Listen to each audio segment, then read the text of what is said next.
My friend hit me up to do this for his band, but I made this like back, I don't even know, probably like 6 years ago now. So it's been a while. I mean, you can see how shitty the quality is on this.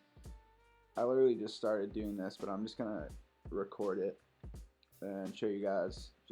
I mean, this is a pretty simple edit, other than the fact that you're just gonna have to cut it out a lot.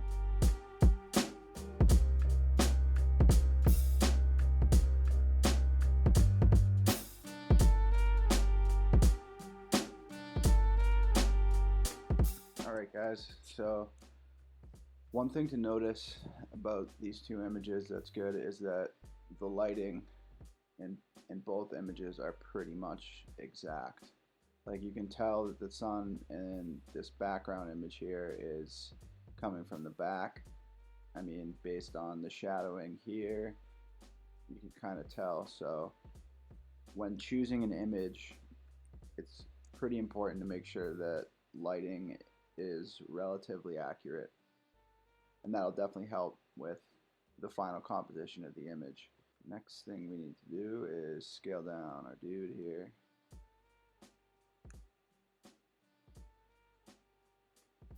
Alright, we need to sell this image by making it look like he's actually in the grass. So I don't currently have any grass brushes, but I'm sure we can find some. Let's just get rid of these. I don't know what these are. If anybody can tell me, let me know. Looks like it's some part of the camera's alignment system or something. I don't know. But yeah, so I'm going to use this clone stamp tool here just to get rid of this stuff.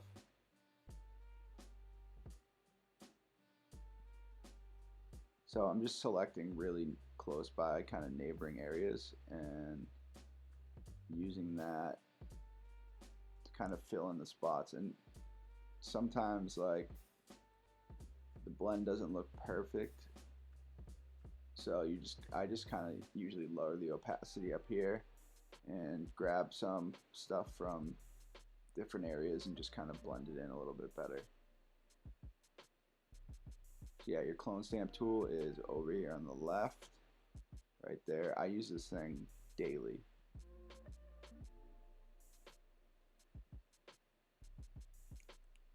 So yeah, I will probably fast forward this part, so enjoy some clone stamping.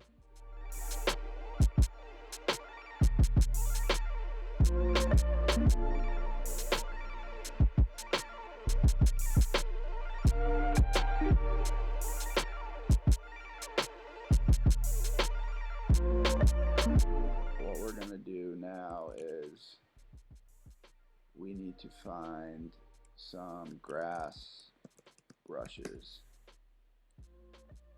Photoshop.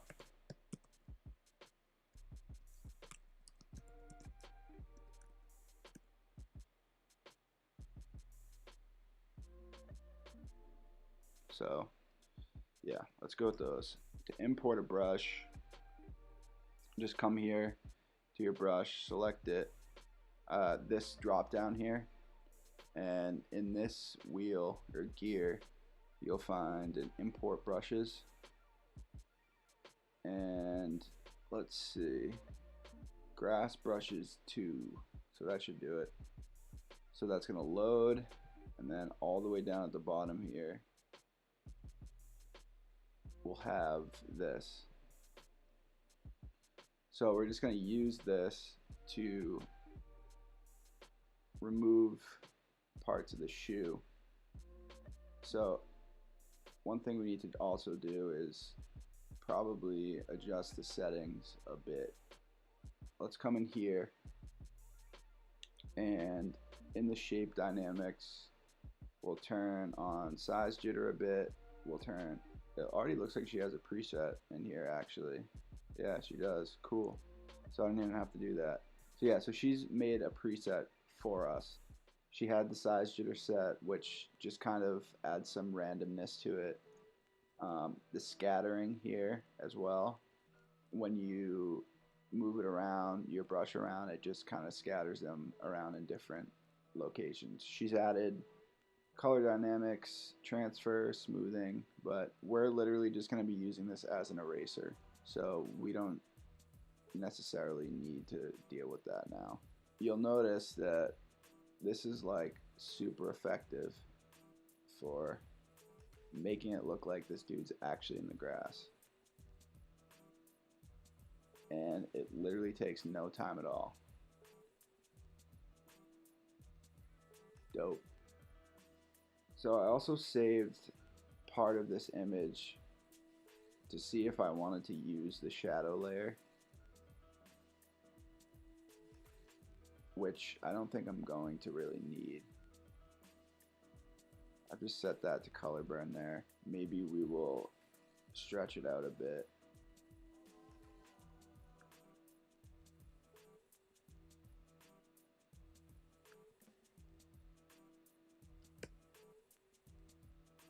And then we can probably get away with just erasing it out. And I honestly don't even know if I'm going to use this. I'm just kind of checking right now to see if it's worth putting in there.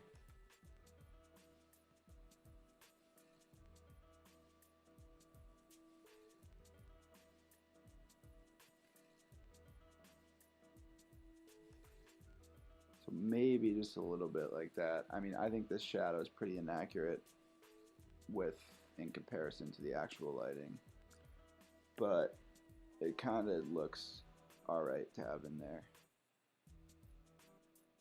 Maybe like a little bit of distorting it out will help. Cool. So now we just gotta like treat this thing and make it look a lot better. I'm going to blur this layer. So I made a duplicate layer. I'm gonna blur this layer here. This is always the first thing I do. Sometimes it comes out good, sometimes it doesn't. So I usually do a blur and set it to soft light. And then, I mean I don't even think this image is gonna need much. Then I will duplicate another layer, set this one to color burn.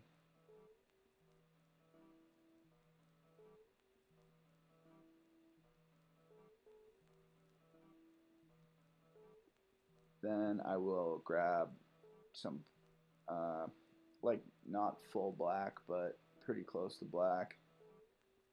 I don't know how you would describe that color. I'll fill the entire layer and set it to lighten. And this just kind of mats out all the shadows so they're all equally the same. So the shadows on the arms will be the same as the shadows in here. And I'll just take this to the point where all the shadows are exactly, so it looks like these shadows here are a lot darker than these shadows over here. So just by doing this you can kind of equalize things out a bit. Alright, cool. I think that's literally going to be it for this super simple edit that looks really dope.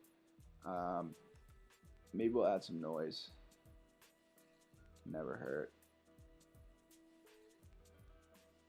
Yo, if somebody knows why every time I add noise to an image the file size like triples, I say a lot, don't I? So I noticed that if I grab like some high res grain, so let's just type in like film grain. Tools, I'll set the size to larger than 4 megapixels, and we'll just look for like something that did download it? Guess not. What the fuck? Maybe my computer's just fucked up. Alright, whatever. So I can take grain from the internet and put it on my image. It'll look pretty close, if not the same to this, and the file size will be much, like 10 times larger on the image that I've added the grain in Photoshop versus the one that I've pulled offline. And I haven't found a way to like compress the image down every time I add grain in Photoshop. So if anybody knows how to export an image with this film grain added through Photoshop and get like a reasonable file size, let me know, because that would be super helpful. Cool.